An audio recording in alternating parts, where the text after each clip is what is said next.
Before we dive into this story, leave a comment below and tell us what city you're watching from. And don't forget to rate the story from 0 to 10 at the end. Now, let's begin. The glass walls of Waverly Tech reflected the Seattle skyline like a mirror trapping ambition. 27 stories of steel and ambition, where dreams came to get a competitive salary and dental insurance. Emily Carter stood in the supply closet on the 14th floor, her forehead pressed against the cool metal shelf, counting backward from 10 in 3 different languages: English, Spanish, and the universal language of barely suppressed rage. Her phone buzzed in her pocket. Another email, undoubtedly from him. She didn't need to check to know it would be some impossible request delivered with the emotional warmth of a tax audit. But Emily was a professional, so she pulled out her phone and confirmed her suspicions. Emily, the Henderson proposal needs a complete overhaul. New data, new projections, new everything. Have it on my desk by tomorrow morning.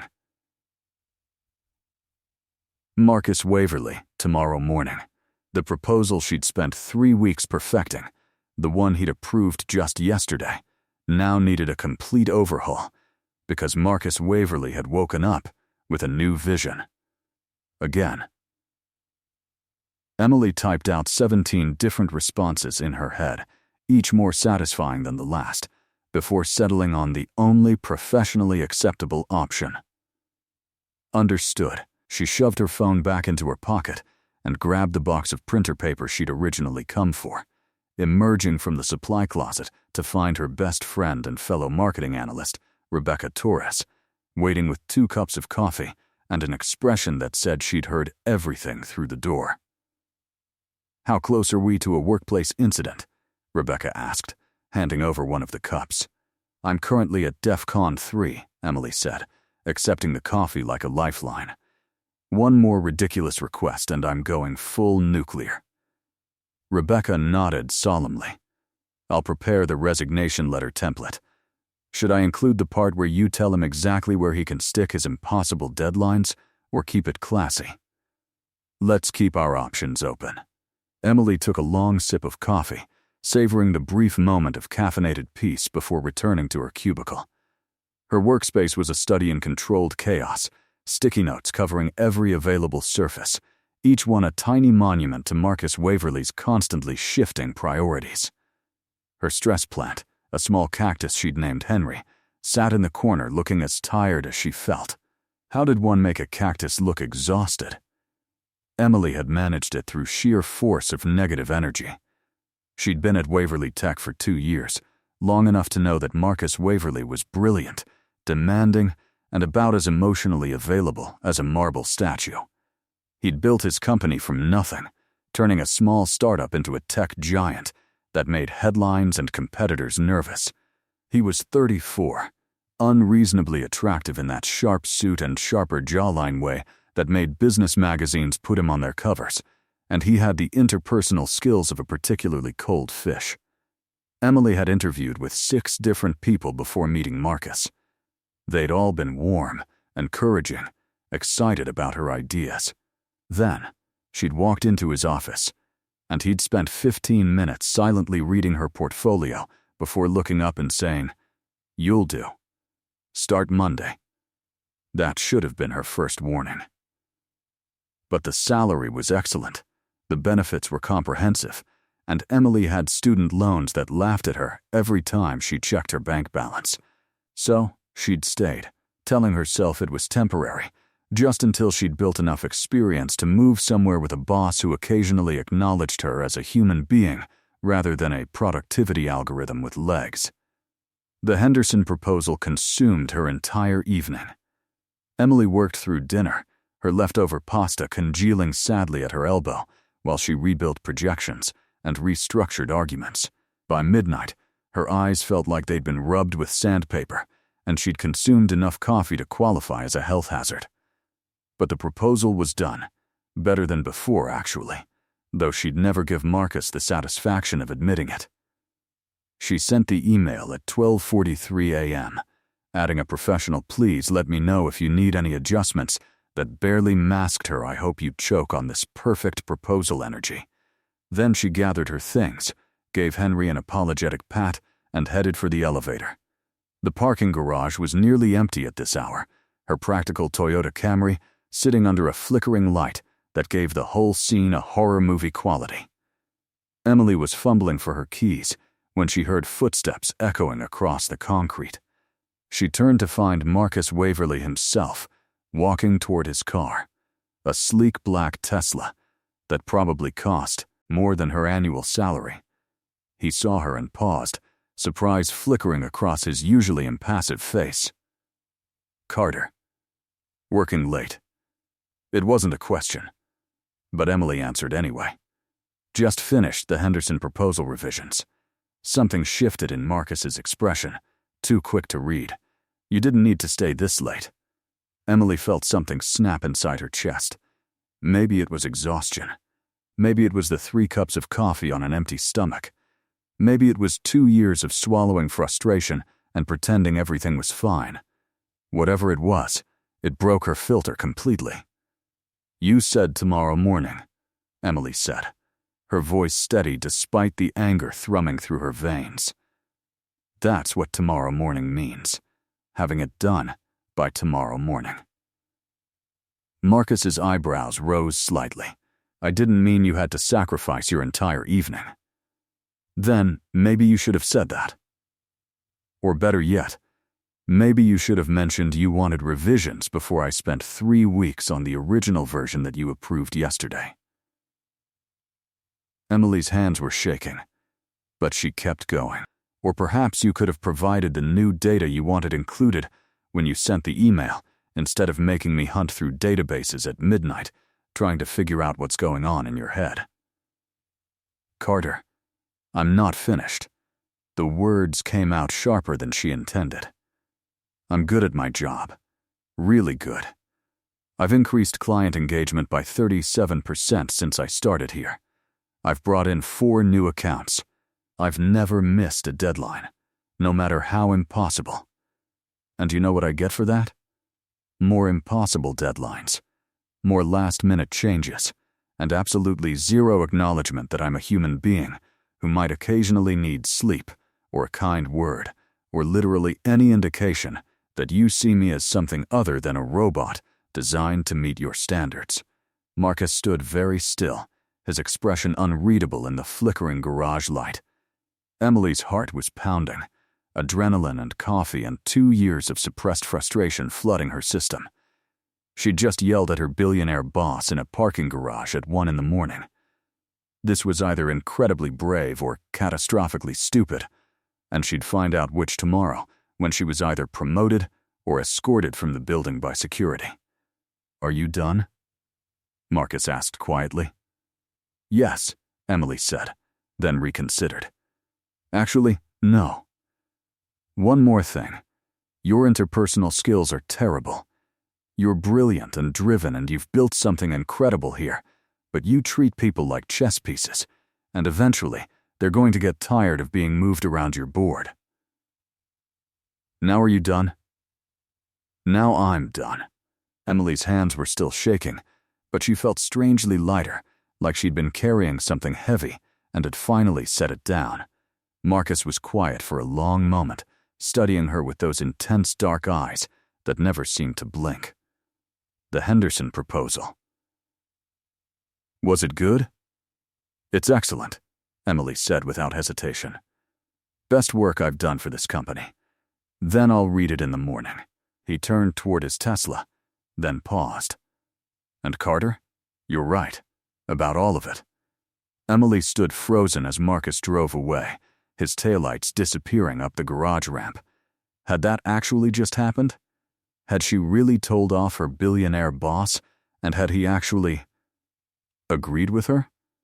She drove home in a daze, her hand still shaking slightly on the steering wheel. Her apartment was dark when she arrived, her roommate Ashley already asleep. Emily collapsed onto her bed without changing clothes, her mind replaying the parking garage conversation on loop. She'd either just made the best decision of her professional life, or the worst. and she wouldn't know until morning. Emily arrived at work the next morning, prepared for anything. Termination, awkwardness, pretending the parking garage conversation had never happened, all seemed equally likely. She'd dressed carefully, professional armor in the form of her best blazer and the heels that made her feel confident even when everything else was falling apart. Rebecca intercepted her at the elevator, eyes wide with barely contained curiosity. "Okay, what happened? You look like you either won the lottery or committed a felony." "Possibly both," Emily muttered, stepping into the elevator. "I may have told Marcus Waverly exactly what I thought about his management style last night. In a parking garage." At 1 a.m, Rebecca's jaw dropped.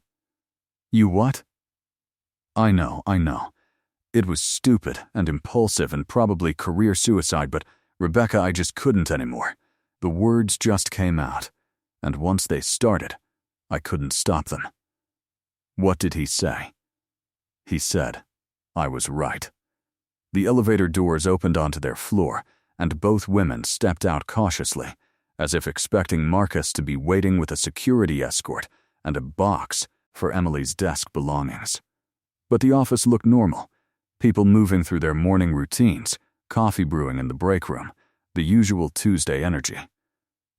Emily made it to her desk without incident, powering up her computer with trembling fingers. Her email inbox loaded, and there at the top was a message from Marcus, sent at 6:42 that morning. "Carter, excellent work on the Henderson proposal. Present it to the client yourself this afternoon. 3 p.m. Conference room B. Prepare a Q&A section." M.W. Emily read the email 3 times, certain she was misunderstanding. Marcus never let junior analysts present to clients. That was his domain, his chance to showcase the company and his brilliant strategic mind. He certainly didn't delegate high-profile presentations to people who'd yelled at him in parking garages. "What does it say?" Rebecca whispered, reading over her shoulder. "Oh my God, he's letting you present?" "Emily, do you understand what this means? That he's setting me up to fail spectacularly in front of a major client?" "Or," Rebecca countered, "he actually listened to what you said last night, and he's giving you an opportunity to prove yourself." Emily wanted to believe that. She really did. But Marcus Waverly didn't just suddenly develop emotional intelligence overnight because one employee had a caffeine-fueled breakdown. There had to be an angle, some strategic reason for this decision that had nothing to do with actually respecting her abilities. But she'd prepared an excellent proposal, and she wasn't about to waste the opportunity, regardless of Marcus's motivations. Emily spent the morning rehearsing, polishing her presentation, anticipating every possible question. By the time 3 p.m. rolled around, she'd consumed 2 more cups of coffee and achieved a state of hyper-focused anxiety that could probably power a small city. The clients were already in conference room B when Emily arrived, 3 executives from Henderson Industries looking polished and skeptical, and there, at the head of the table in his perfectly tailored navy suit, sat Marcus Waverly, watching her with an expression she couldn't quite read. "Gentlemen," Marcus said, "this is Emily Carter, our senior marketing analyst. She'll be walking you through our proposal today." Senior marketing analyst. That wasn't her title. She was a regular marketing analyst, had been for 2 years. Emily caught Marcus's eye, and something passed between them, some unspoken understanding that this was a test and an opportunity and maybe an apology, all wrapped into one 3 p.m. meeting. Emily took a breath and began. 45 minutes later, she finished her presentation to a round of approving nods from the Henderson executives. The oldest one, a silver-haired man with kind eyes, leaned forward. "Miss Carter, this is exactly the innovative approach we've been looking for. Your data analysis is thorough, your projections are realistic, and I appreciate your honesty about potential challenges. Thank you, Mr. Henderson. I believe transparency is crucial for successful partnerships." "Agreed. Mr. Henderson glanced at Marcus. "You've got a talented team here, Waverly. We'll have our lawyers draw up the contracts." After the clients left, Emily began gathering her materials, trying to process what had just happened. She'd done it. She'd presented to a major client and sealed a significant deal. This was the kind of win that changed careers, that got people noticed and promoted, and Carter. Marcus's voice cut through her thoughts. A moment. Rebecca's words echoed in Emily's head as she waited for the conference room to empty. Was this the setup for bad news or genuine praise? With Marcus, it was impossible to tell. Once they were alone, Marcus stood and walked to the window overlooking Seattle. "You handled that well. Thank you." Emily wasn't sure what else to say. "I meant what I said last night. You were right." Marcus turned to face her, and there was something different in his expression, something almost vulnerable. "I've spent so long building this company, focusing on results and growth, that I forgot the people making it happen are actually people." Emily felt her careful professional walls crack slightly. "I shouldn't have said it the way I did." "Yes, you should have." Marcus's lips quirked into something that might have been a smile. Someone needed to, and apparently, you were the only one brave or frustrated enough to actually do it. "Brave or stupid," Emily corrected. "There's often a fine line." Marcus returned to the table, standing close enough that Emily caught the scent of his cologne, something expensive and cedar sharp. "I'm promoting you. Senior marketing analyst, as of today. 20% salary increase, your own office, and creative control over client presentations." Emily's mind went blank. What? You heard me. Unless you'd prefer to turn it down and continue working in your cubicle next to Rebecca, though she'd probably never forgive you for passing up an office with an actual window. Why? The question escaped before Emily could stop it. "Is this because I yelled at you?" "No," Marcus said seriously. "It's because you're excellent at your job. You've earned recognition that I've failed to give, and because last night you reminded me why I started this company in the first place. It wasn't to be another corporate machine grinding through employees. It was to build something better." Emily searched his face for any hint of insincerity, but all she found was honest intent. Okay. You'll take the promotion? Okay, I'll take the promotion." Emily felt a smile breaking across her face, genuine and surprised, and a little bit giddy. "Thank you, Marcus. You've earned it." He extended his hand, and Emily shook it, feeling the warmth of his palm against hers, the firm confidence in his grip. Something electric passed between them, there and gone so quickly Emily almost convinced herself she'd imagined it. Almost. Over the next 2 weeks, Emily settled into her new role with a mixture of excitement and disbelief. Her office was small but had the promised window, overlooking Seattle's streets with their constant motion. She'd brought Henry the cactus, who seemed to thrive with the improved lighting, and decorated with minimal personal touches a framed photo of her family, a small succulent Rebecca had given her as a congratulations gift. But the strangest part wasn't the office or the salary increase or even the creative control over major presentations. The strangest part was Marcus himself. He'd changed.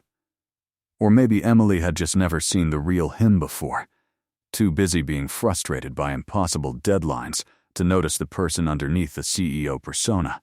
He said good morning when he arrived, asked about her weekend, remembered details about her life that she'd mentioned in passing. He still pushed for excellence, but now he framed requests as collaborative challenges rather than demands. "Emily, what do you think about expanding the Reynolds campaign to include social media influencers?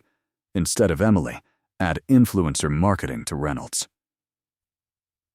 Due Friday. It was unsettling, and maybe a little bit wonderful. Rebecca noticed, of course. Rebecca noticed everything. She appeared in Emily's office one afternoon with coffee and an expression that meant she wanted to talk about something Emily probably didn't want to discuss. "So," Rebecca said, settling into the visitor's chair that Emily still wasn't used to having, "are we going to talk about the way Marcus looks at you during meetings, or are we going to continue pretending you haven't noticed?" Emily kept her eyes on her computer screen. "I have no idea what you're talking about." Emily Claire Carter, "I have known you since college. I know when you're lying, and you're terrible at it." "He's my boss," Emily said firmly. "A boss who just promoted me.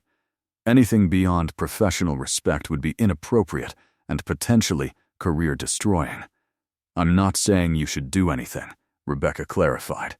"I'm just saying that the man looks at you like you're a fascinating puzzle he's trying to solve, and you look at him like you can't decide if you want to yell at him again or kiss him." "I do not." Emily stopped herself, recognizing the trap. "Rebecca." "Just be careful," Rebecca said, her teasing tone turning serious. "I know he's changed, or seems to be changing, but he's still Marcus Waverly, billionaire CEO, your boss, someone who lives in a completely different world. I don't want to see you get hurt." "I'm not going to get hurt because nothing is happening," Emily said with more confidence than she felt. "We have a good working relationship now. Professional. Respectful. That's all." Rebecca raised her eyebrows but didn't push further, which was somehow worse than if she'd argued. After she left, Emily sat in her office, staring out the window at Seattle's gray sky. Was Marcus different because he'd actually listened to her criticism and decided to change? Or was this temporary, a brief moment of self-awareness before he reverted to his usual demanding, distant self? And why did the answer matter so much? The next Monday brought the answer in an unexpected form. Emily was reviewing campaign analytics when Marcus appeared in her doorway, which wasn't unusual. What was unusual was his expression, something tight and controlled that immediately put Emily on alert. "My office," he said. "Now." The walk down the hall felt endless. Emily's mind raced through every possible scenario. Had she made a mistake on a client account? Missed a deadline? Offended someone important? Marcus's office door closed behind her with a soft click that sounded unnaturally loud. "Sit," Marcus said, moving behind his desk. His jaw was tense, his hands gripping the edge of his desk like he was physically restraining himself from something. Emily sat, forcing herself to maintain calm. "What's going on? I'm being bought out." The words came out flat, emotionless. TechCore Industries made an offer to my board. They're voting this afternoon, and based on preliminary discussions, they're going to accept. Emily felt the floor drop out from under her. "They can't do that. This is your company." "I don't have majority control," Marcus said bitterly. "My father structured the company that way to prevent exactly the kind of autocratic control he thought I'd exercise." Ironic, isn't it? Can you make a counteroffer? Already tried. TechCore's offer is substantial, enough that the board would be foolish to turn it down from a purely financial perspective. Marcus finally met her eyes, and Emily saw something she'd never seen before: defeat. "I built this company from nothing. Every innovation, every risk, every late night, and they're going to sell it to corporate vultures who'll strip it for parts and destroy everything that made it special." Emily stood and moved around the desk without thinking, her professional boundaries dissolving in the face of his obvious pain. "There has to be something you can do." "There isn't." Marcus's voice was rough. "My lawyers have been over every option. Unless I can find majority shareholders willing to reject the deal, it's done. Then, fight for them. Show them why keeping Waverly Tech independent matters. They don't care about independence or vision or any of the things I care about. They care about returns and profit margins."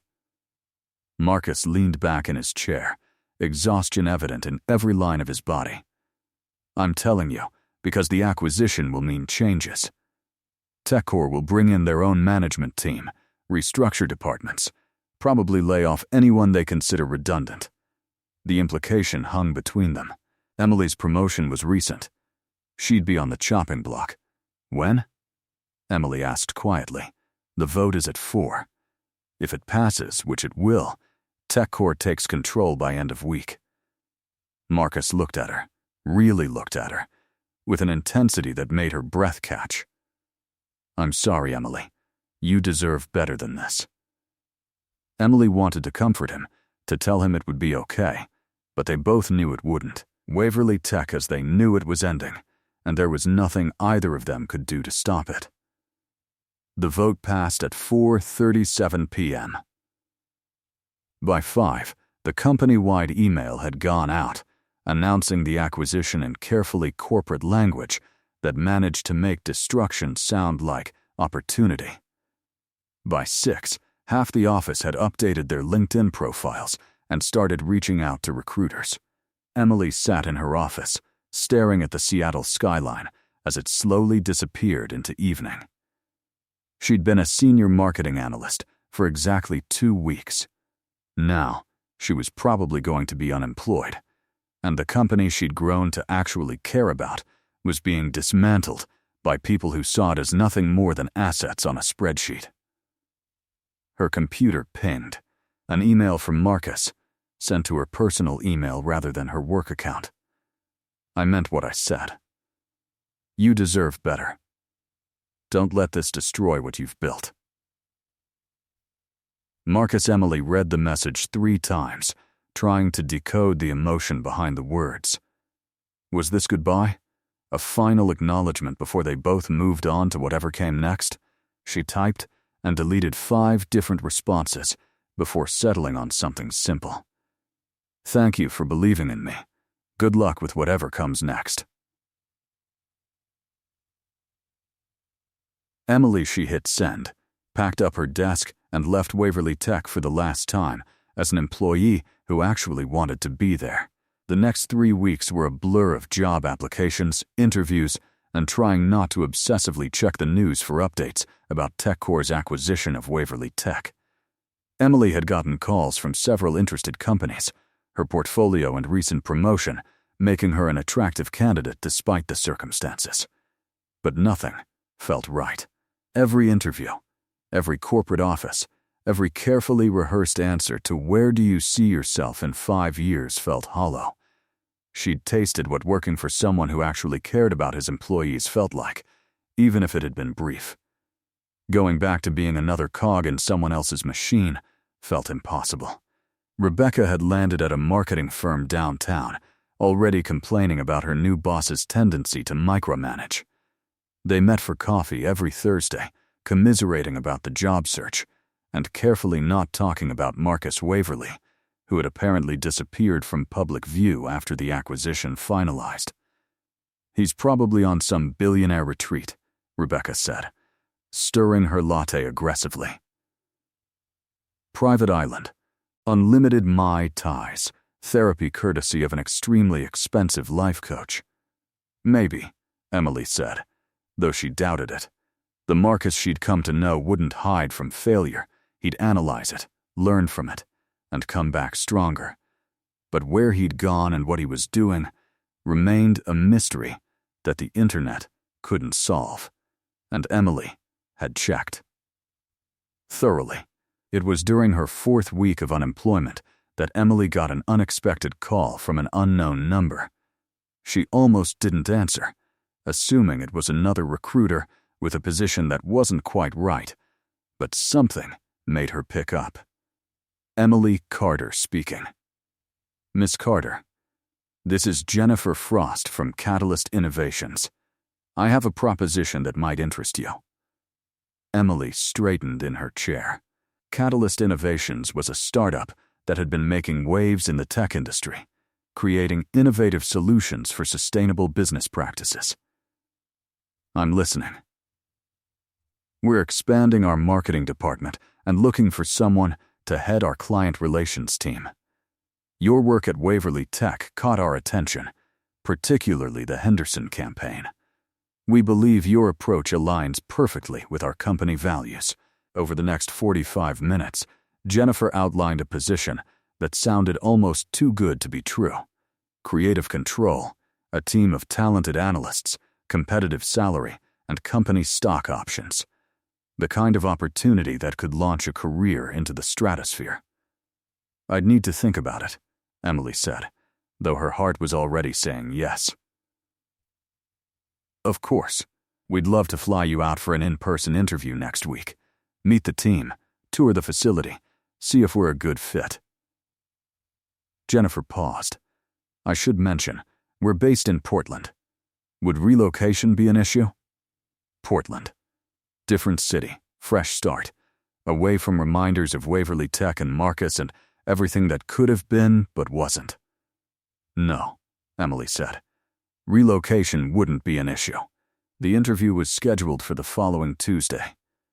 Emily spent the weekend researching Catalyst Innovations obsessively, memorizing their mission statement, studying their recent campaigns, preparing answers to every possible question. She was nervous but excited, that fluttery feeling of possibility that came with new beginnings. The flight to Portland was smooth, and Catalyst's offices were everything Emily had hoped for, modern but welcoming, with an open floor plan that still managed to provide privacy when needed. The team was young, enthusiastic, brilliant in the way that came from genuine passion rather than just credentials. By the end of the day, Emily knew she wanted the job. Jennifer walked her out personally, shaking her hand with a smile that seemed genuinely warm. "We'll be in touch by Friday with our decision. But between you and me, I think you're exactly what we're looking for." "Thank you," Emily said. "I hope so." On the flight back to Seattle, Emily allowed herself to imagine a future at Catalyst. New city, new job, new life. No more shadows of what might have been with Marcus. No more comparing every boss to the one who'd actually seen her potential. A clean slate. Her phone buzzed as the plane taxied to the gate. An email from an address she didn't recognize, the subject line simply reading congratulations. Emily opened it, expecting perhaps early news from Catalyst or a message from one of her other interviews. What she found made her blood run cold. "Congratulations on your interview at Catalyst Innovations. Beautiful offices, aren't they? I should know. I bought the company this morning. Looking forward to working with you again." M.W. Emily read the message 3 times, her mind refusing to process what it said. Marcus had bought Catalyst Innovations. This morning.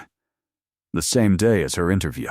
The same company that was about to offer her a dream job. That wasn't a coincidence. That was impossible and insane, and exactly the kind of thing a billionaire with too many resources and not enough sense would do. Emily's fingers flew across her phone screen, typing a response fueled by fury and disbelief. "What the hell, Marcus?" The reply came instantly. "Language. Carter, is that any way to address your future employer? You can't just buy companies because you want to hire someone. That's not how normal people operate. Good thing I'm not normal people. Are you back in Seattle? We should talk in person. There's nothing to talk about. I'm not working for you again. You haven't even heard my offer." Emily stared at her phone, passengers moving around her as the plane continued deplaning. She should say no. She should block his number, accept whatever other offer came her way, and never think about Marcus Waverly again. That would be the smart, self-preserving thing to do. Instead, she typed, "Where?" They met at a quiet cafe in Capitol Hill, far enough from the business district that they wouldn't be recognized or interrupted. Marcus was already there when Emily arrived, sitting in a corner booth with 2 cups of coffee, looking unfairly handsome in casual clothes that probably cost more than her rent. Dark jeans, a charcoal sweater that emphasized his broad shoulders, hair slightly less styled than his usual corporate perfection. Emily slid into the booth across from him, accepting the coffee he pushed toward her. You bought an entire company so you could manipulate me into working for you again. You understand how completely unhinged that sounds, right? I bought a company because it aligns with my investment strategy and values, Marcus corrected calmly. The fact that you were interviewing there was a fortunate coincidence. You expect me to believe that? No. Marcus's lips quirked into something almost like a smile. I expect you to be smart enough to recognize that I'm lying. Emily had forgotten how disarming his honesty could be. Why, Marcus? We're not at Waverly Tech anymore. You don't owe me anything. That's where you're wrong. Marcus leaned forward, his dark eyes intense. I owe you everything. You were the only person who had the courage to tell me I was failing as a leader. You made me want to be better, do better.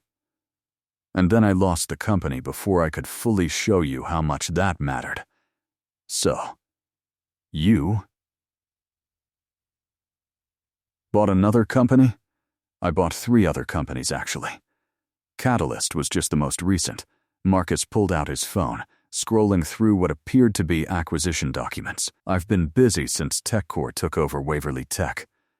Turns out, when you're not running a company 16 hours a day, you have time for other investments.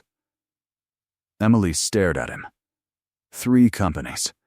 You bought 3 entire companies in 3 weeks. When you have resources and motivation, things move quickly. Marcus set his phone aside.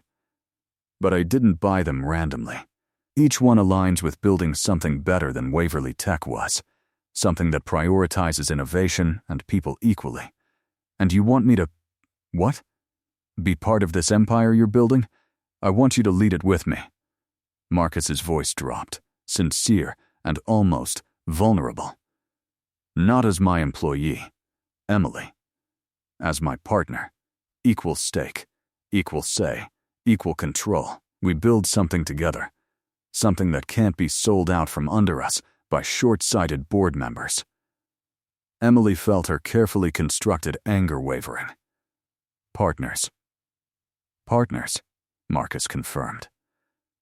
Unless you'd prefer the job you interviewed for at Catalyst, which is also available. Head of client relations, your own team, all the things Jennifer promised you. I won't manipulate you into a decision, but I needed you to know all your options. You manipulated me into being here, Emily pointed out. Fair. Consider this conversation rectifying that manipulation with honesty. Marcus held her gaze.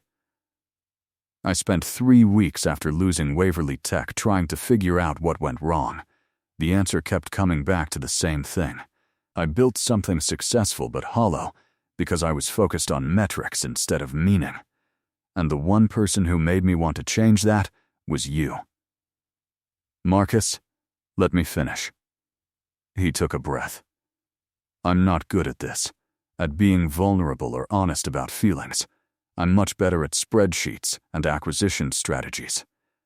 But I need you to understand that buying these companies wasn't just about business. It was about creating a space where someone like you, someone brilliant and brave and willing to call me out when I'm being an idiot, could thrive. With or without me. Emily's heart was doing complicated things in her chest. This is insane. Probably, Marcus agreed. But is it the interesting kind of insane or the runaway screaming kind? Despite everything, Emily laughed. I haven't decided yet. That's better than an immediate no. Marcus relaxed slightly. Take time to think about it. Talk to lawyers, financial advisors, anyone you trust. I'll have the partnership documents drawn up outlining exactly what equal stake and control means. No tricks, no fine print, just a genuine offer from someone who's realized that success means nothing if you're achieving it alone. Emily studied his face, looking for any hint of manipulation or ulterior motive. All she found was hope, and something that looked dangerously like affection. Can I ask you something? Anything. Why me? You could partner with anyone. Someone with more experience, better connections, a track record that doesn't include yelling at their boss in parking garages. Marcus's smile was soft, genuine, because everyone else would tell me what I want to hear. You tell me what I need to hear. And because somewhere between you Googling ways to fire me and presenting to Henderson Industries, I realized I don't just respect your work. I respect you. The weight of his words settled between them, heavier than any business proposition. Emily took a long sip of her coffee, buying time to organize her thoughts. I need time, I know, and I want to see those documents. All of them. Every company acquisition, every financial projection, complete transparency. Done. And Marcus? Emily met his eyes directly. If I agree to this, we're equals. Truly, that means you don't get to make unilateral decisions or buy companies to manipulate situations. We talk. We plan together. We disagree and work through it like actual partners. I wouldn't want it any other way. Marcus extended his hand across the table. Deal? Emily looked at his outstretched hand, thinking about everything that had led to this moment. The impossible deadlines and parking garage confrontations. The brief taste of what working for someone who cared felt like. The 3 weeks of searching for something that matched what she'd lost. And now here was Marcus Waverly, billionaire CEO who'd bought 3 companies in as many weeks, offering her not just a job, but an equal partnership in building something new. It was completely insane. It was potentially the best opportunity of her career. It was terrifying and exciting, and maybe exactly what both of them needed. Emily shook his hand. Deal. But I'm getting my own lawyer to review everything. I'd be disappointed if you didn't. Marcus's grin was bright, transforming his usually serious face into something boyish and hopeful. Welcome to the team, partner. The next 2 weeks were a whirlwind of legal documents, financial reviews, and meetings with Marcus that felt less like business negotiations and more like 2 people rediscovering how to work together without the weight of their previous dynamic. Emily hired a lawyer, a sharp woman named Patricia, who had experience with tech startups and partnership agreements. Patricia reviewed every document with meticulous attention, occasionally looking up at Emily with expressions that ranged from impressed to mildly concerned. This is legitimate, Patricia said during one of their review sessions. Equal stake, equal decision-making power, clear exit strategies for both parties.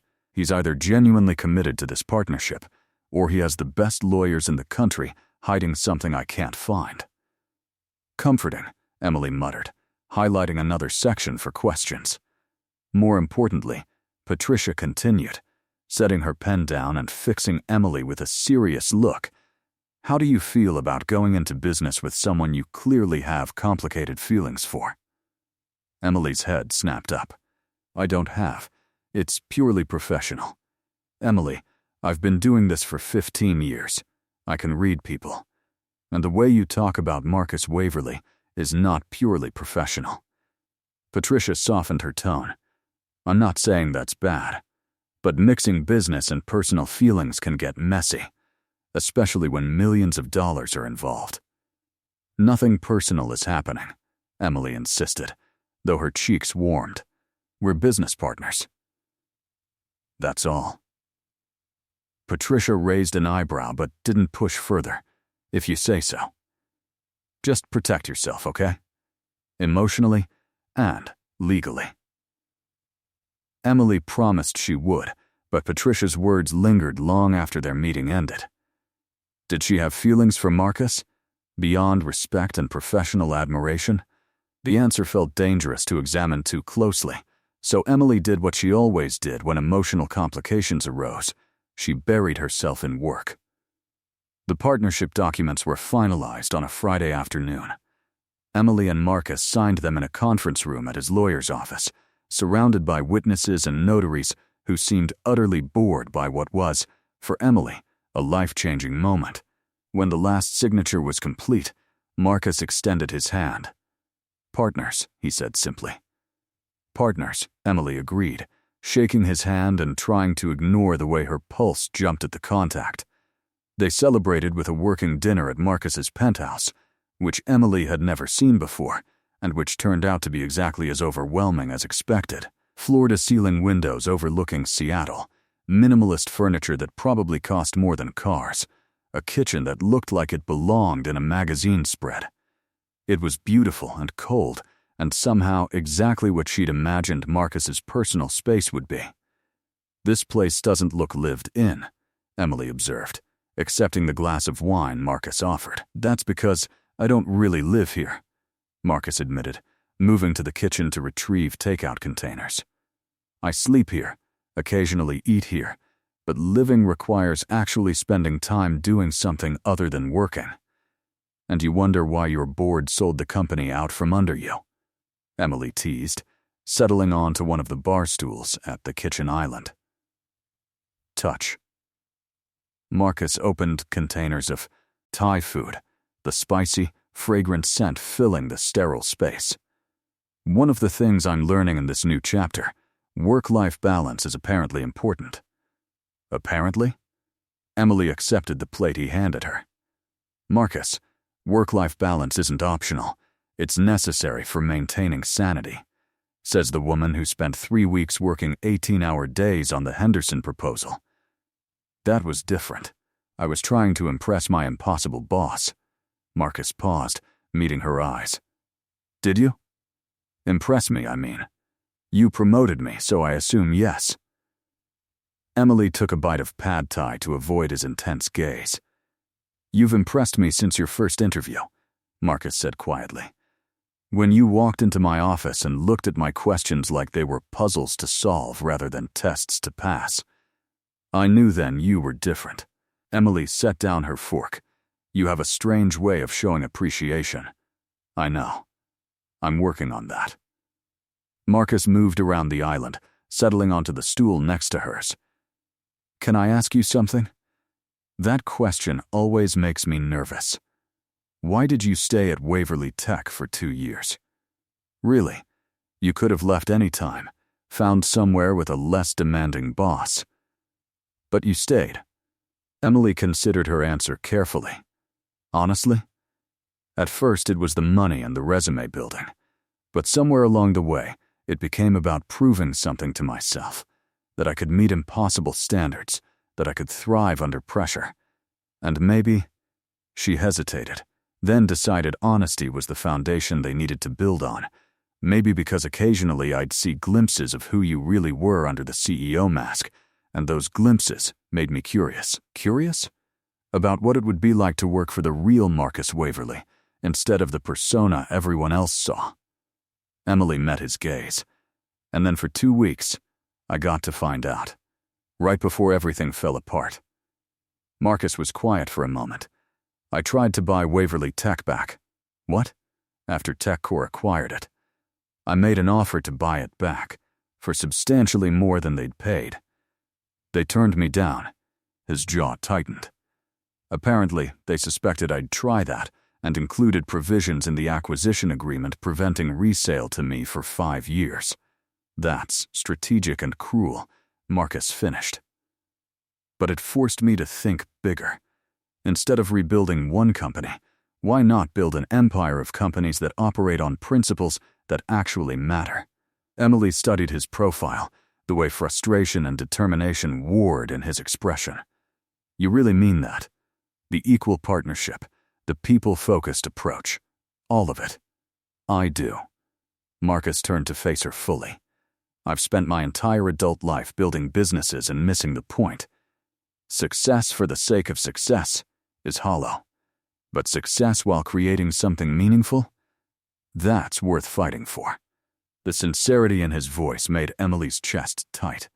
"I'm glad you figured that out. I'm glad you yelled at me in a parking garage until I did." Marcus smiled, that soft, genuine expression that transformed his whole face.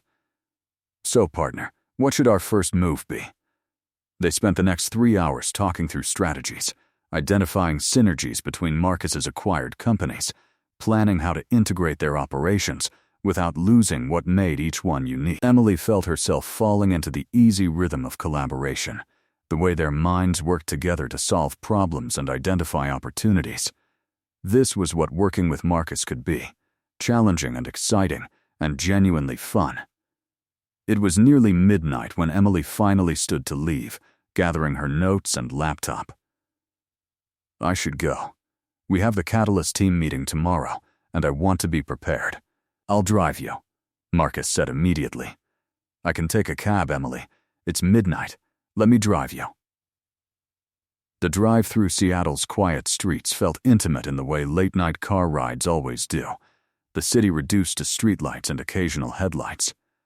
Marcus drove with the same focused intensity he brought to everything, but there was something relaxed about him tonight. Shoulders less tense, expression almost peaceful. "Thank you," Emily said as they pulled up to her apartment building. "For the ride? For the opportunity. For listening when I told you everything that was wrong. For this."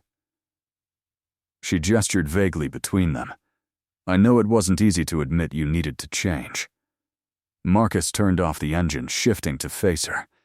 "You made it impossible not to change. Impossible to stay comfortable in patterns that weren't working." He paused, then added quietly, "You make me want to be better, Emily. Not just as a businessman, but as a person." The air in the car felt charged, electric. Emily's heart was pounding, and she was suddenly very aware of how close they were sitting. How easy it would be to lean across the console and, no, they were business partners now. Complicating that with personal feelings would be a disaster. "Good night, Marcus," Emily said, reaching for the door handle. "Good night, Emily." But as Emily walked to her apartment, she could feel his eyes on her, and she wondered if he was feeling the same confusing tangle of professional respect and personal attraction that she was trying desperately to ignore. The following weeks fell into a pattern that felt both comfortable and dangerously addictive. Emily and Marcus worked side by side, integrating Catalyst innovations with the other acquired companies, creating a cohesive ecosystem of businesses that operated on their shared principles. They had offices in the same building, doors across the hall from each other, and fell into a routine of morning coffee discussions and late-night strategy sessions. The Catalyst team embraced Emily immediately, appreciating her hands-on approach and creative strategies. Jennifer Frost became a close collaborator, often joining Emily and Marcus for lunch meetings that ranged from purely professional to surprisingly personal. It was Jennifer who first pointed out what Emily was trying hard not to see. "You two are adorable together," Jennifer said one afternoon, watching through the glass conference room as Marcus argued animatedly with Emily over a marketing campaign. Emily tore her attention from the meeting. "What?" "You and Marcus. The way you challenge each other, the way he actually listens when you talk. It's nice to see him human instead of just corporate." "We're business partners," Emily said automatically. Jennifer gave her a knowing look. "Honey, I've worked with lots of business partners. They don't look at each other the way you two do." "How do we look at each other?" "Like you're both trying really hard to be professional while secretly wanting to say things that have nothing to do with business." Emily felt her face heat. "We're not." "I'm not judging," Jennifer said gently. "I'm just saying that if there's something beyond partnership there, you shouldn't ignore it. Life's too short to avoid happiness, because it's complicated." After Jennifer left, Emily sat alone in her office, staring at the city skyline without really seeing it. Was it that obvious? Did everyone see what she was trying so hard to deny? That somewhere between parking garage confrontations and partnership agreements, she'd developed feelings for Marcus that went way beyond professional respect. And worse, she suspected he felt the same way. The realization hit during a Saturday afternoon when they weren't supposed to be working, but both showed up at the office anyway. Emily was reviewing quarterly projections when Marcus appeared in her doorway, holding 2 cups of coffee from their favorite cafe. Thought you might be here, he said, settling into the chair across from her desk with familiar ease. You know me too well. Emily accepted the coffee gratefully. What brings you in on your day off?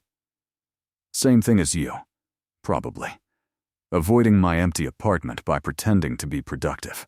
Marcus took a sip of his coffee, studying her over the rim. Can I ask you something? Another nervous-making question? Do you ever wonder if we're doing this wrong? At Emily's confused expression, Marcus continued. The partnership. Keeping everything professional and appropriate. Do you wonder if we're ignoring something that could be more? Emily finished softly. Yeah, more. The air between them felt heavy with everything unspoken. Emily set down her coffee carefully. Every day. Marcus went very still. Every day? Every single day I wonder what it would be like if we were more than partners. If we could be? Emily trailed off, terrified by her own honesty. Emily. Marcus stood, moving around her desk. I've been trying so hard to be appropriate, to give you space and respect our professional relationship. But the truth is, I haven't stopped thinking about you since that night in the parking garage. Maybe even before then, when you were just my incredibly talented, frustratingly brave employee who made me want to be better. Emily stood to face him, her heart racing. This is a terrible idea. We're business partners. Equal stake means equal mess if things go wrong. I know. We could ruin everything we've built. I know. Patricia, my lawyer, specifically warned me about this. Smart lawyer.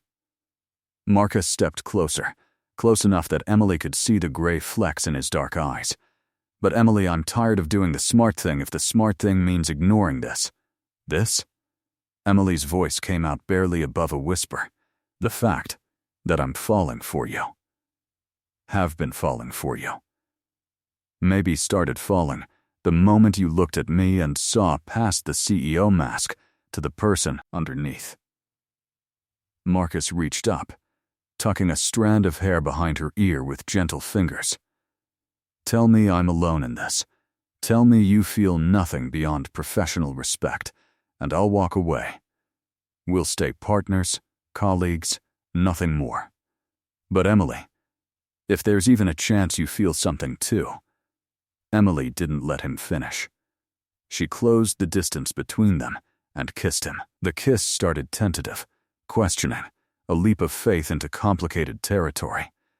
But then Marcus's arms came around her, pulling her closer, and Emily stopped thinking about all the reasons this was a terrible idea. His lips were warm against hers, moving with a confidence that made her dizzy. She threaded her fingers through his hair, feeling him smile against her mouth. When they finally broke apart, both breathing hard, Marcus rested his forehead against hers. So, that's a yes? To feeling something? Emily laughed, surprised by the giddiness bubbling up in her chest. That's definitely a yes. Thank God. Marcus kissed her again. Softer this time. Sweet and slow. I was prepared to give a whole speech about how you've changed my life and made me believe in partnerships beyond balance sheets. Save the speech for later, Emily murmured against his lips.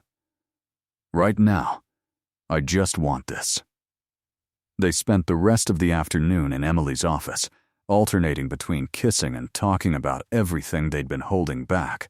Marcus told her about the loneliness of building a company alone, of always being the boss instead of a partner. Emily confessed how she'd spent 2 years simultaneously frustrated by him and fascinated by him, how their late-night conversation in the garage had felt like seeing him for the first time. I almost kissed you that night, Marcus admitted, playing with her fingers as they sat together on her office couch. When you were telling me about lighthouse keepers and burning water, you were so passionate and funny and real. Why didn't you? Because you were my employee, and that would have been an abuse of power. You deserved better than that. Emily kissed his jaw softly. And now? Now we're equals. Partners in every sense. Marcus pulled her closer, which means we figure this out together. The business and the personal, and how to navigate both without destroying what we've built. It's going to be complicated, Emily warned. Everything worth having is complicated, Marcus countered. Besides, we've already proven we can handle complicated. We built a partnership from scratch after I lost my company, and you told me off in a parking garage. True. Emily settled against his chest, listening to his heartbeat. Though, we should probably tell people. Rebecca's going to lose her mind. Jennifer already knows, Marcus admitted. She told me 3 weeks ago that I was being obvious about my feelings and should probably do something about it before someone from HR made an issue of workplace tension. Emily laughed. Of course Jennifer noticed. She notices everything. They stayed in Emily's office until evening painted the sky in shades of orange and pink, talking and planning and occasionally getting distracted by kisses that made Emily forget why they'd ever tried to be just professional. It felt right in a way that should have been terrifying, but somehow wasn't. Like all the pieces of her life had been slightly misaligned, and suddenly they'd clicked into place. Stay with me tonight, Marcus said as they finally gathered their things to leave. Not for anything other than being together. I'm tired of going home to an empty apartment when I could be with you. Emily considered the invitation, weighing practicality against desire. They'd crossed one line today. Crossing another seemed inevitable. Okay, but I need to stop by my place first and get some things. Marcus's smile was bright enough to light the darkening office. Deal. Emily's apartment was its usual organized chaos, though she'd cleaned recently enough that she wasn't embarrassed by Marcus seeing it. He wandered around while she packed an overnight bag, examining her bookshelf with interest. You have every thriller novel published in the last 5 years, he observed. I like complex plots and strong protagonists, Emily called from her bedroom. Also, reading about other people's drama helps me process my own. Was I drama? Emily emerged with her bag, grinning. Marcus, you bought 3 companies in 3 weeks because you wanted to build something meaningful and maybe impress the woman who yelled at you. You're the definition of drama. But in a charming way? In a completely unhinged but somehow endearing way, Emily corrected, kissing him softly. Which is why this is either going to be the best decision I've ever made or the most spectacularly complicated. Let's aim for best, Marcus said, taking her bag and lacing their fingers together. I'm rather invested in this working out. The drive back to Marcus's penthouse felt different than the previous time Emily had visited. Then, it had been her boss's intimidating space.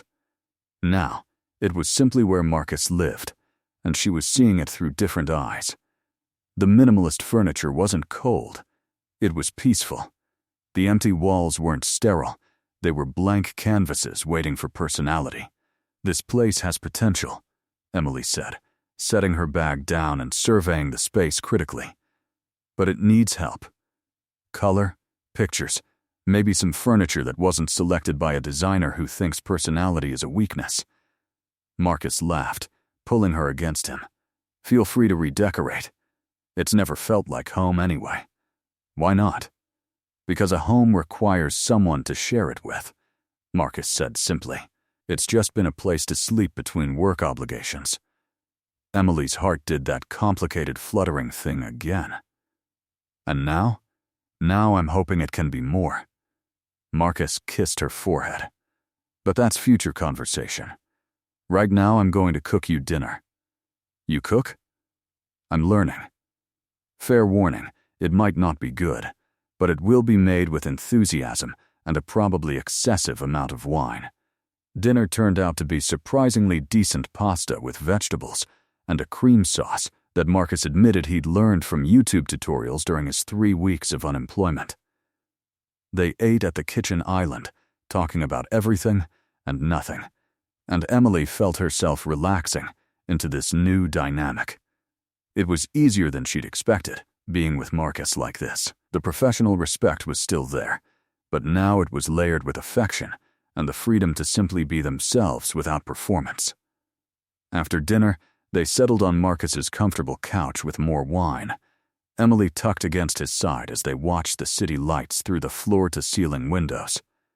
"I used to look at that view and see assets," Marcus said quietly. "Buildings I could invest in, companies I could acquire, opportunities for growth. But you've taught me to see the people in those buildings, the lives being lived, the meaning behind the metrics." Emily tilted her head to look at him. "You give me too much credit." "I give you exactly the right amount of credit," Marcus countered. "You changed my entire worldview with one parking garage speech.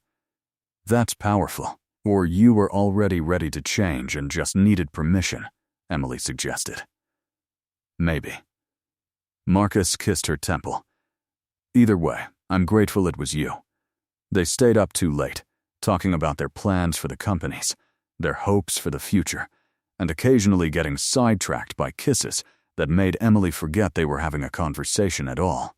When they finally headed to bed, Marcus was gentlemanly and sweet, giving her privacy to change and respecting boundaries Emily wasn't entirely sure she wanted kept. "Thank you," she said, settling into the guest room bed. Marcus lingered in the doorway. "For what?" "For not pushing. For letting this develop at its own pace." Emily smiled. "For being someone worth taking a chance on." "Same to you," Marcus said softly. "Good night, Emily." "Good night, Marcus." But as Emily lay in the darkness, listening to the city sounds filtering through expensive windows, she couldn't quite silence the small voice of worry whispering in the back of her mind. They'd crossed a line today, changed their dynamic fundamentally. What if Jennifer was wrong? What if mixing business and personal wasn't romantic but disastrous? Emily pushed the thoughts aside, choosing instead to focus on the memory of Marcus's smile, the way his arms felt around her, the promise of building something meaningful together. They'd figure it out. They had to. Because the alternative, losing this before it even really began, was too painful to consider. The next few weeks were the happiest Emily had been in years, maybe ever. She and Marcus navigated their dual relationship with surprising grace, keeping professional boundaries at work while exploring their personal connection outside the office. The Catalyst team adjusted to their new dynamic with minimal gossip, mostly because Jennifer shut down any speculation with stern reminders about respecting leadership's privacy. Rebecca, predictably, lost her mind when Emily finally told her. "You're dating your billionaire boss," Rebecca practically shrieked over brunch, causing several nearby tables to turn and stare. "Emily, this is like a romance novel come to life." "Former boss," Emily corrected, though she was smiling. "And it's new. We're figuring it out." "Figuring out what?" "You're perfect together."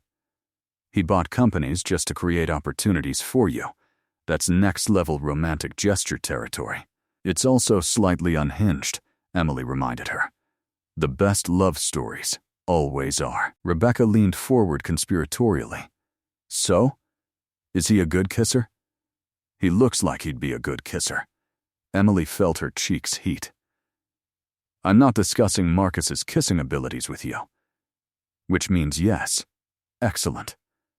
Rebecca sat back, satisfied. "I'm happy for you, Em. Really.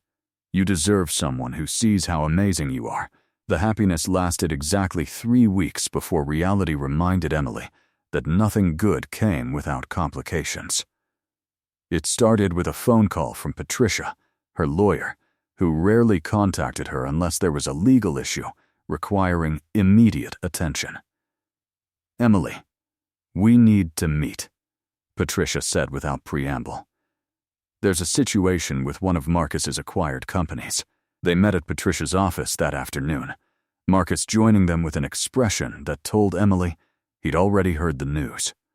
Patricia laid out documents across her conference table, each one stamped with official-looking seals. "TechCore Industries is suing," Patricia explained. They're claiming Marcus violated non-compete clauses from the Waverly Tech acquisition by starting competing businesses within the restricted time period. Emily felt her stomach drop. Can they do that? If the non-compete clauses are enforceable, yes.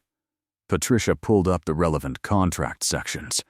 The acquisition agreement included provisions preventing Marcus from engaging in business activities that directly compete with TechCore's operations for a period of 5 years. But Marcus didn't start competing businesses, Emily protested. He acquired existing companies and reorganized them. TechCore is arguing that the reorganization creates a competing entity that falls under the non-compete restrictions, Marcus said, his voice tight with controlled anger. They're claiming I deliberately circumvented the agreement by acquiring instead of founding. Do they have a case? Emily asked Patricia. Unfortunately, yes. A strong one. Patricia looked apologetic. The contract language is broad enough that TechCore's lawyers can make a compelling argument. This will likely go to litigation, which means months of legal battles and significant costs. Emily reached for Marcus's hand under the table, finding it clenched into a fist. What are our options? Fight it in court, which could take years and cost millions. Settle with TechCore, which likely means dissolving the businesses Marcus has built. Or, Patricia hesitated, or prove that the non-compete itself is unreasonable and unenforceable under Washington state law. How do we prove that? Marcus asked. By demonstrating that the restrictions are overly broad and prevent you from earning a livelihood in your field of expertise. It's difficult, but not impossible. They spent the next 2 hours reviewing legal strategies, each one feeling more daunting than the last. By the time Emily and Marcus left Patricia's office, Emily could feel the weight of stress settling back onto Marcus's shoulders, the tension she'd watched him shed over recent weeks returning with a vengeance. This is my fault, Marcus said quietly as they walked to his car. I should have reviewed those contracts more carefully before signing. You were under duress, Emily reminded him. Your company was being sold out from under you. No one makes perfect decisions in that situation. I made imperfect decisions that now affect you. Marcus stopped walking, turning to face her. Emily, if TechCore wins this suit, everything we've built disappears. The partnership, the companies, all of it. Then, we fight, Emily said firmly. We build the case Patricia outlined. We show that TechCore's restrictions are unreasonable. It could take years. Then, it takes years. Emily cupped his face in her hands, making him meet her eyes. Marcus, I didn't sign up for this partnership expecting everything to be easy. I signed up because I believe in what we're building. That doesn't change, because things got complicated. Marcus pulled her into a tight embrace, his face buried in her hair. I don't deserve you. Lucky for both of us, that's not your decision to make. Emily held him close, feeling the tension slowly seep from his muscles. We're partners, equals, which means we face this together. The lawsuit became their new reality. Days filled with strategy sessions with lawyers, nights spent reviewing documents and building their defense. The stress affected everything: their work, their relationship, their carefully maintained optimism about the future. Emily watched Marcus withdraw slightly, not completely, but enough that she felt the distance growing between them. Talk to me, she said one evening after another long day with lawyers. They were in Marcus's penthouse. Takeout containers scattered across the coffee table, legal documents spread between them like landmines. I'm fine, Marcus said automatically. You're not fine. You're shutting down again, becoming the closed-off CEO I first met instead of the partner I've come to know. Emily moved the documents aside, forcing him to focus on her. Whatever you're thinking, whatever worst-case scenario you're playing out in your head, share it with me. Marcus was quiet for a long moment. I'm thinking about what happens if we lose. If TechCore wins, and we have to dissolve everything. You'll have walked away from job opportunities, invested your time and energy into this partnership, and I'll have nothing to show you for it, except broken promises." "That's not how I see it," Emily said softly. "How do you see it?" "I see someone who took a massive risk to build something meaningful. Someone who's facing consequences for decisions made under impossible circumstances. Someone who's so worried about letting other people down that he's forgotten to let them help carry the weight." Marcus finally met her eyes, and Emily saw the fear there, the vulnerability he tried so hard to hide. "I'm scared, Emily. Of losing everything again, of proving that TechCore was right to take Waverly Tech away, that I'm not capable of building something sustainable." "That's bullshit," Emily said bluntly, earning a surprised laugh from Marcus. "You built Waverly Tech from nothing into a company valuable enough that TechCore wanted to acquire it. You've built this partnership into something that has them scared enough to file lawsuits trying to stop you. You're not incapable, Marcus. You're threatening." "Threatening?" TechCore doesn't sue businesses that aren't competition.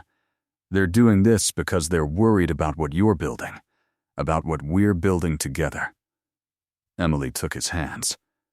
"So yes, this is scary and complicated and potentially disastrous. But it also means we're doing something right." Marcus pulled her into his lap, holding her close. "When did you become so wise?" "I've always been wise. You were just too busy being an impossible boss to notice." Emily kissed him softly. "We're going to get through this. Together. Promise?" "Promise." Emily sealed it with another kiss, deeper this time, pouring all her conviction and hope and stubborn determination into the connection. When they finally broke apart, Marcus was smiling, that soft, genuine expression she'd come to treasure. "I love you," he said quietly. "I know it's soon and complicated and possibly terrible timing, but I need you to know. I love you, Emily Carter. Not as my employee or my partner, though you're amazing at both. I love you as the woman who changed my entire world with one parking garage speech." Emily felt tears prick her eyes. "I love you too, even though you're dramatic and occasionally unhinged, and you bought companies to manipulate me into working with you. Especially because of those things?" Marcus suggested hopefully. "Maybe a little because of those things," Emily conceded, laughing through her tears. "You're completely impossible. And I love you anyway." They spent that night wrapped up in each other, legal documents forgotten, lawsuits temporarily pushed aside. Because whatever came next, whatever battles they had to fight, they'd face them together, as partners, as equals, and now, as something more. The lawsuit crawled forward through legal channels, depositions and motions, and endless documentation. Patricia built their case methodically, arguing that TechCore's non-compete restrictions were overly broad and unenforceable. Marcus and Emily worked side by side, maintaining their businesses while preparing for trial. The stress was constant, but so was their commitment to each other and what they were building. It was 6 months into the legal battle when Patricia called with unexpected news. TechCore wants to settle, she announced during an emergency conference call. They're offering to drop the lawsuit in exchange for Marcus agreeing not to directly compete with their core business lines for 2 years instead of 5. Emily and Marcus exchanged looks.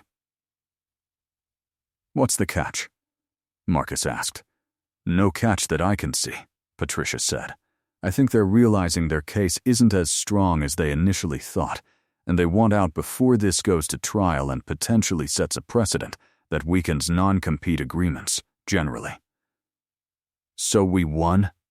Emily asked, almost afraid to hope. "We won," Patricia confirmed.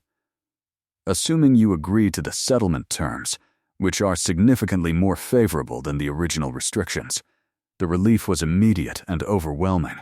Emily felt tears streaming down her face before she even realized she was crying. Marcus pulled her into his arms, and she felt him shaking, whether with relief or emotion or both. She couldn't tell. "We did it," Emily whispered against his chest. "Marcus, we actually did it. We did it," Marcus agreed, his voice rough. "Thank you, Patricia. Draw up the settlement agreement." After the call ended, Emily and Marcus sat together in his office, holding each other as the reality sank in. 6 months of stress and uncertainty and fear, and they'd emerged on the other side intact. Stronger, even, for having weathered it together. "I have something to show you," Marcus said eventually, pulling back to look at her. "I've been working on it for a while, waiting for the right moment." He led her to the conference room, where a presentation was queued up on the large screen. Emily watched as he clicked through slides detailing a new initiative, a foundation dedicated to helping entrepreneurs and small businesses navigate legal challenges and access resources typically available only to large corporations. "I've been thinking about what you said," Marcus explained, "about being threatening because we're building something that matters. I want to take that further. Use our resources to help other people build meaningful businesses without getting crushed by legal warfare from bigger competitors." Emily stared at the presentation, tears welling up again. "Marcus, this is incredible. I'm calling it the Carter Foundation," Marcus continued, "because none of this would exist without you. Your courage, your vision, your refusal to let me give up when things got hard. You deserve recognition for that." "The Carter Foundation," Emily repeated, testing the words. "Marcus, I don't know what to say. Say you'll help me build it. As my partner in this and everything else we do." Emily kissed him, deep and passionate and full of promise. Always. 3 months later, Emily stood in the conference room of their newly rebranded headquarters, looking out at the Seattle skyline that had become her favorite view. The Carter Foundation had launched last week to an overwhelmingly positive response, and already they had applications from dozens of small businesses seeking support. Marcus wrapped his arms around her from behind, resting his chin on her shoulder. "Happy?" "Completely," Emily said honestly. "Though if you'd told me a year ago that I'd be here, running a business empire with my former impossible boss, who I'm now completely in love with, I would have thought you were insane." "A year ago, I was miserable and didn't even know it," Marcus admitted. "I thought success was enough. But success without meaning, without partnership, without you, that wasn't success at all."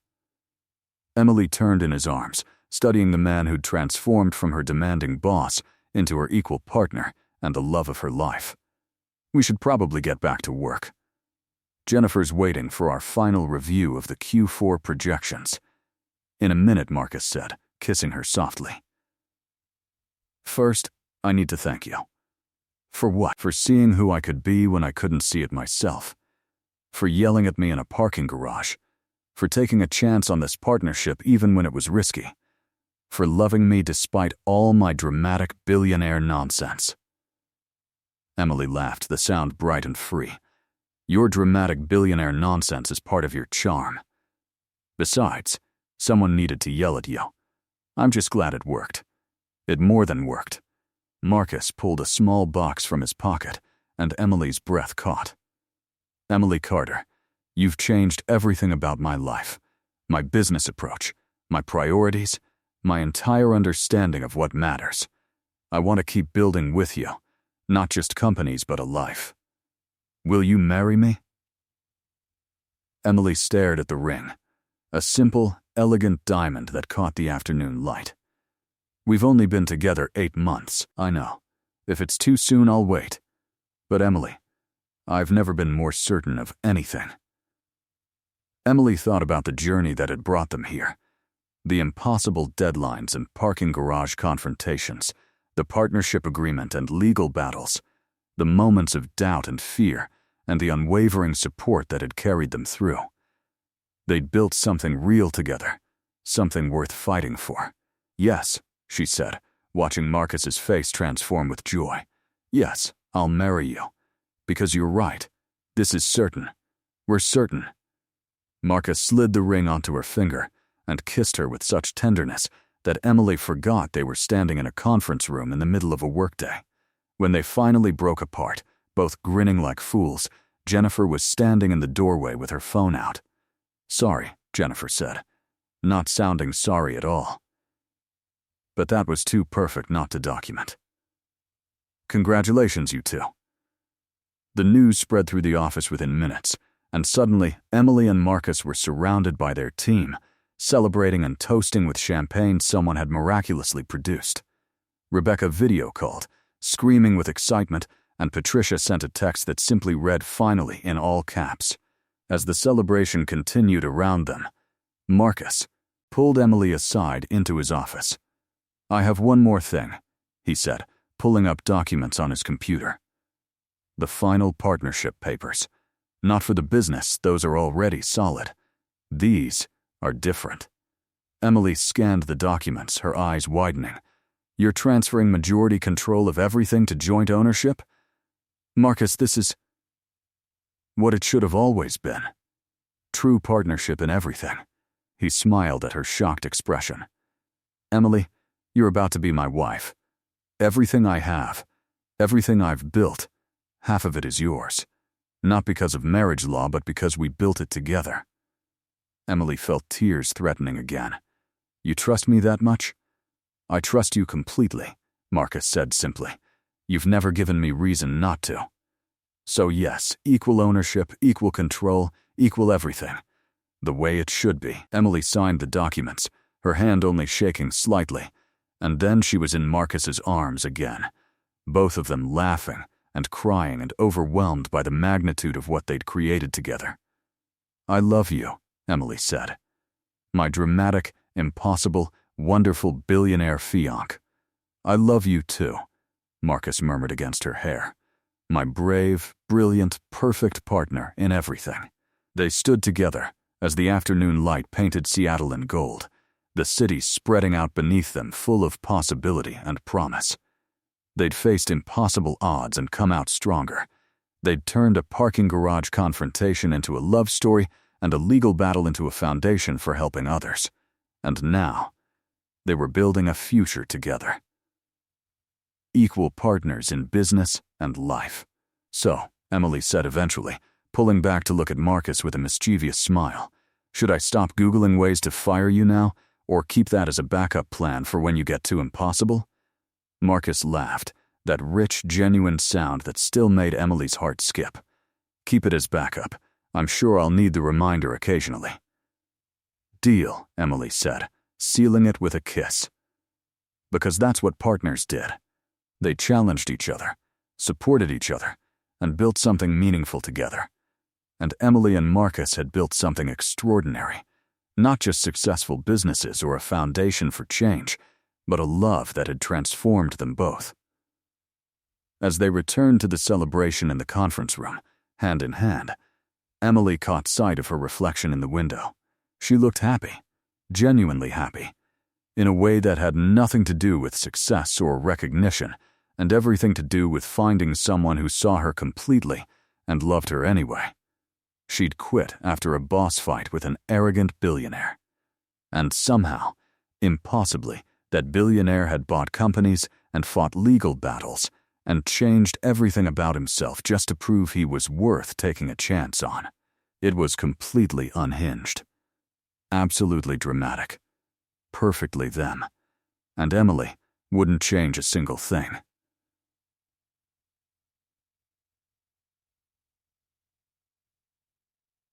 The end. Don't forget to rate this story from 0 to 10 in the comments, and let us know what you thought.